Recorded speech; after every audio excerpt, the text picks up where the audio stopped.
Capítulo 14. O homem que poderia ter salvo Boa Vida. No dia seguinte, sábado, Léo trabalhou no hotel até o meio-dia, foi almoçar em casa, sem nada contar a seus pais sobre a surra, para não assustá-los, e correu à delegacia, ansioso por notícias. Guima, com quem marcara encontro, esperava-o na porta.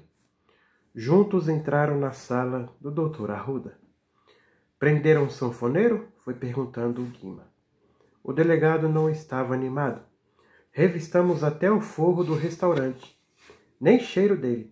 Apertamos o proprietário, o tal Sebastião, que acabou confessando conhecer João Valentão há muito tempo, mas não soube ou não quis dizer onde se refugiou.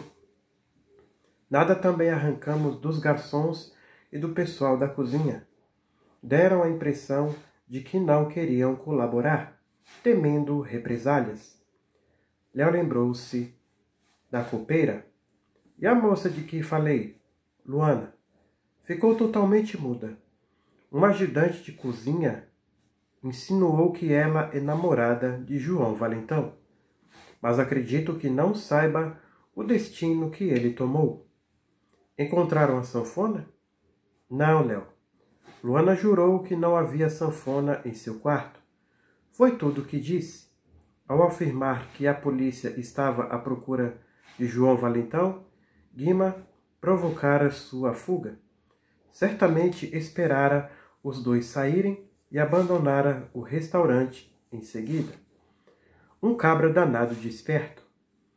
Vai ser difícil encontrá-lo sem uma pista, disse Guima, com sentimento de culpa pela sua precipitação. O delegado não pensava assim. Pegando o retrato de João Valentão, trazido por Guima, afirmou: esta fotografia vai sair em todos os jornais. Agora acabou o sigilo. A imprensa apontará o sanfoneiro como assassino de Alexandre de Souza. Com este corpo enorme e essa cara tão característica, será facilmente reconhecido. Não terá lugar onde se esconder, como também nem se atreverá a aproximar-se do aeroporto e das estações rodoviárias e ferroviárias. Sua prisão está próxima. Fiquem tranquilos e não arrisquem mais a pele por causa deste delinquente. Uma pergunta, disse Léo. Já sabem o verdadeiro nome dele? Soubemos lá no forró que vocês indicaram, o do Afonso. João Valentão chama-se João Gregório dos Santos. Muita passagem pela polícia? Algumas brigas apenas, Léo. Nunca ficou mais que 24 horas preso. Isso, porém, não significa que não seja capaz de usar uma arma e matar. Depois, se fosse inocente, não se esconderia. Léo fez uma pilhéria que não mereceu o sorriso do delegado. Muriçoca se apresentou e ainda está sob suspeita. Dr. Arruda levantou-se, dando a entrevista por encerrada.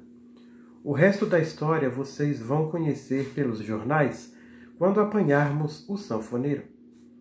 Mas se tiverem outra informação, tragam-na aqui. Nós sabemos como lidar com essa gente. Vocês? Não. Léo e Guima apertaram a mão do delegado. Esteja certo de que não bancarei mais o detetive, neste caso, garantiu Guima. Dr. Arruda, acompanhando-os até a porta da sala, lembrou-se de algo. Esteve aqui um tal Sandoval de Souza, primo de Alexandre. Está querendo dar uma gratificação para quem denunciar João Valentão. Estava viajando e quer saber tudo sobre o crime. Dei o endereço de Gino. Talvez ele os procure. Na casa de Gino, Ângela aguardava por Léo e Guima com febre de notícias. Léo! Exclamou a moça ao vê-lo entrar. Soubemos que teve ontem uma grande aventura noturna. Viu no que dá trocar as discotecas pelos forrós? Como sabem disso? Admirou-se o rapaz. Guardei segredo para não assustar os velhos. Encontrei-me com Ângela hoje cedo, disse Guima. Léo ergueu a camisa e mostrou algumas manchas arroxeadas no corpo.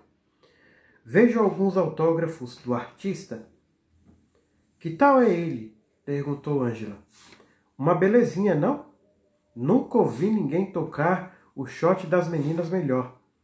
Tem fina sensibilidade. Pena que suas mãos sejam um tanto pesadas.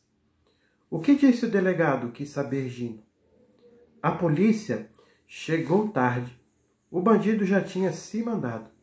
A culpa foi do Guima, que se descontrolou e disse ao dono do restaurante que Valentão estava sendo procurado por crime de morte. O mesmo que dizer a um rato que a um gato na vingança. Todos riram, inclusive Guima. Mas agora terminou o sigilo policial. O retrato do sanfoneiro vai aparecer em todos os jornais. Ele não poderá sair à rua nem vestido de mulher. Gino, empolgado com o que acontecera na noite anterior, queria informações minuciosas. Léo, como foi que teve a ideia brilhante de chamar João Valentão ao telefone? Imaginei que você faria em meu lugar, primo. Mas essa ideia brilhante quase me custa a vida. Preferível ter ideias medíocres. Dói menos. Novas risadas. Estou calculando o susto que levou quando viu aquele gigante na porta. Multiplique seu cálculo por 100, disse Léo. Assim dará para imaginar.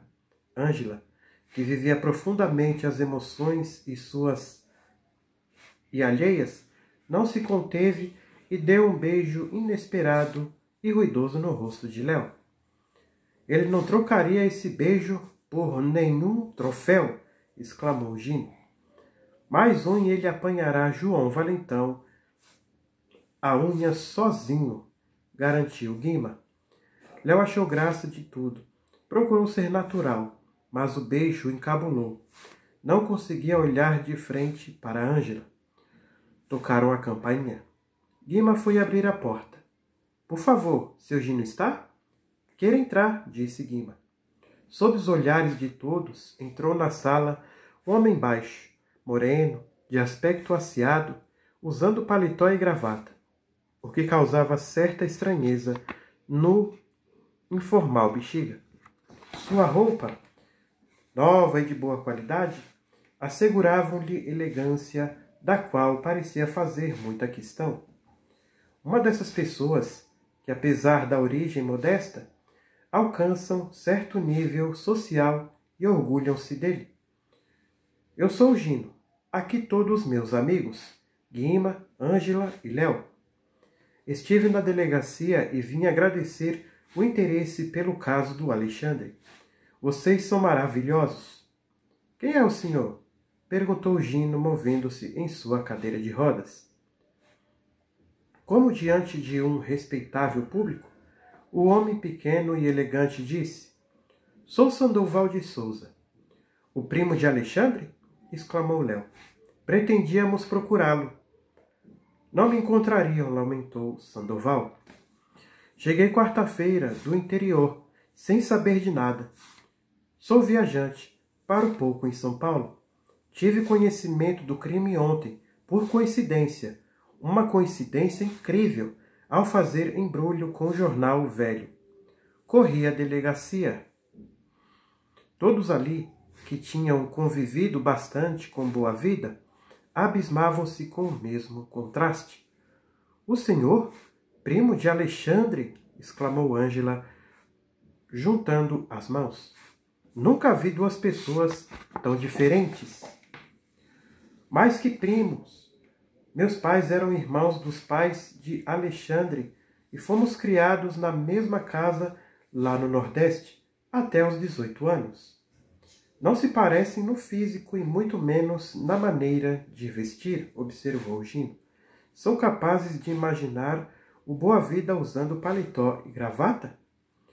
Morreria se fosse obrigado a apertar um laço no pescoço. Gino apontou uma cadeira. Sandoval sentou-se. Doutor Arruda disse que o senhor tinha estado na delegacia. Um homem muito atencioso. Perfeito cavalheiro. Disse-lhe que estou disposto a cooperar para prender o assassino. Ele lhe falou de João Valentão? Perguntou Guima. Falou, respondeu Sandoval com certa tristeza. Como o senhor poderia cooperar? Quis saber Ângela. Oferecendo uma gratificação para quem denunciar? Qualquer coisa assim. Estou com muito remorso. Meu coração está doendo. Preciso ajudar a prender este homem. Ninguém entendeu o sentido de confissão e a dramaticidade que o primo de Alexandre aduziu às suas palavras. O ar gracioso, sua postura refinada de engravatado e até a voz firme de homem bem-sucedido foram substituídos pela expressão amarga de alguém que sofria muito. Remorso de quê? Sandoval, por um instante, arrependeu-se do que dissera, mas a confissão já estava na garganta. Nunca dei a menor importância a meu primo. Até envergonhava-me de ser parente de alguém apelidado Boa Vida. Saí de minha terra, pobre como ele, porém disposto a vencer. Exerci nesta cidade muitas profissões modestas. Passei humilhações, e depois de tanto sacrifício, fui recompensado. Por isso, desprezava Alexandre, evitei-o durante anos, e quando ultimamente descobriu meu endereço, passando a visitar-me, quase sempre para pedir dinheiro emprestado, tive ódio dele. Ângela era mais atenta e comovida. Não lamente muito, disse. Mesmo que quisesse, não poderia fazer muito por Alexandre. Ele não aceitava empregos fixos. O que pretendia era ser livre, mais nada. Sandoval levantou-se. Ficou perto da janela. Precisava respirar. Fui muito egoísta. Quando o via com aquela camisa verde, julgava-me melhor do que ele. Guima, embaraçado com a cena, tratou de pôr um fim nela. O senhor não tem culpa do que aconteceu. Cada um segue seu destino. A intervenção impaciente de Guima fez com que Sandoval aprofundasse sua confissão. Tive culpa sim. Eu poderia ter salvo Alexandre. Agora a mágoa de Sandoval ficava mais nítida. Tivera culpa, sim. Gino sentou-se na ponta da cadeira, dando a impressão de que ia andar. Como poderia ter salvo? Sandoval olhou um a um, encontrando todos igual ansiedade. Poderia. Não se trata de força de expressão. Na véspera do crime, quando eu aprontava as malas para viajar, Alexandre chegou ao meu apartamento. Depois de conversarmos um pouco, disse que sua vida corria perigo. Fora ameaçado de morte por um ex-amigo. Disse o nome? Não, Jim. Estava com pressa de viajar e pouco interessado em sua história. Ele pediu que eu deixasse ficar em meu apartamento, pelo menos em minha ausência. Mesmo ouvindo dele que morava numa construção abandonada, não permiti. Não suportaria ver Boa Vida ocupando o meu lugar e, quem sabe, me criando problemas. O que fiz por ele foi apenas lhe enfiar algum dinheiro no bolso. Como disse, poderia ter salvo Alexandre. Houve um silêncio opressivo realçando a culpa que Sandoval se atribuía. O senhor não é adivinho, comentou Ângela. Não adianta ficar curtindo seu remorso. Esqueça, seu Sandoval. Bem, não pretendo morrer de arrependimento, disse o primo de Alexandre. Sei que tudo passa, mas vou oferecer uma gratificação a quem delatar João Valentão. Isso vai estreitar o cerco em torno dele, asseverou Guima. E gostaria que vocês me informassem caso venham saber de alguma coisa. Retirou a carteira do bolso. Vou deixar meu cartão. E hoje mesmo visitarei alguns jornais. Léo levantou-se para abrir a porta, já que Sandoval estava de saída. Dona Elvira com certeza gostaria de receber sua visita. Sandoval enrugou a testa. Que Elvira? A mulher dele. A mulher de quem? Perguntou Sandoval, sem entender nada. Léo fez uma pausa para gozar o prazer da revelação, o lado misterioso da vida de Alexandre, sua face oculta. A mulher de Boa Vida. Desculpe-me, mas aqui é como o chamávamos. Boa Vida. Até seu verdadeiro nome desconhecíamos. Figuras folclóricas como ele não têm nome e sobrenome, apenas apelido. Sandoval olhava para Léo, paralisado. Ouvira a notícia mais surpreendente do ano. O rapaz lembrou-se de que, embora com menos intensidade, todos tinham tido reação semelhante. Não sabia disso.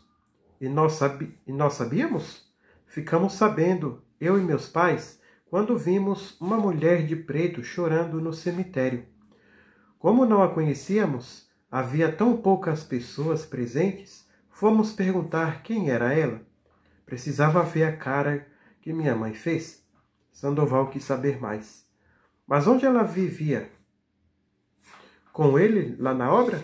Não, estavam separados há alguns anos. Divorciados? Apenas separados. Elvira alimentava esperanças de que um dia Boa Vida criasse juízo e pudessem viver juntos outra vez. Foi a impressão que eu e Ângela tivemos. Sandoval não se refazia da surpresa.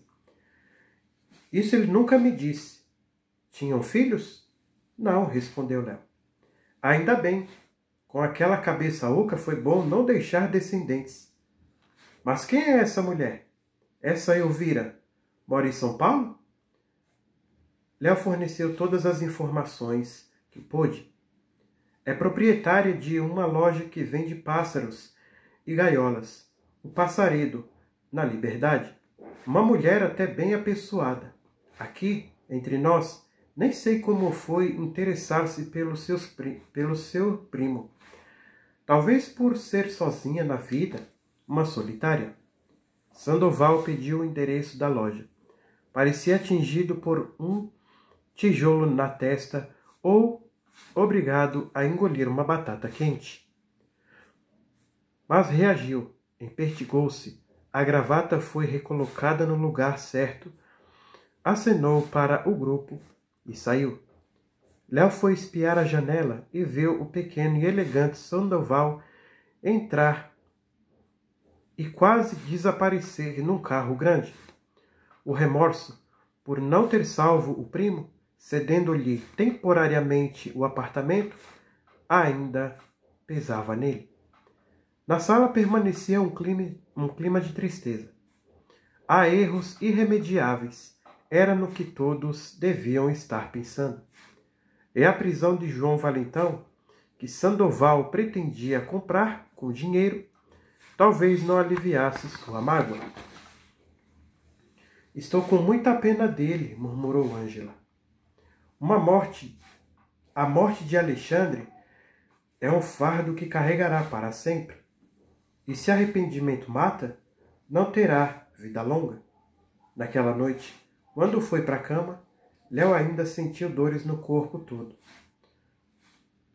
Bastava fechar os olhos e as cenas do beco do Sebastião repetiam-se como numa tela. E alguns daqueles rostos desfilavam como expressões fixas. João, com seu ódio, o dono do restaurante alheio a tudo, e Luana como se ocultasse um incômodo segredo. Principalmente, e por que, o rosto de Luana. Custou a dormir e acordar na madrugada seguinte. Sua cabeça trabalhava. Algo tomava forma em sua mente. Crescia, ganhava solidez. Seria um novo plano?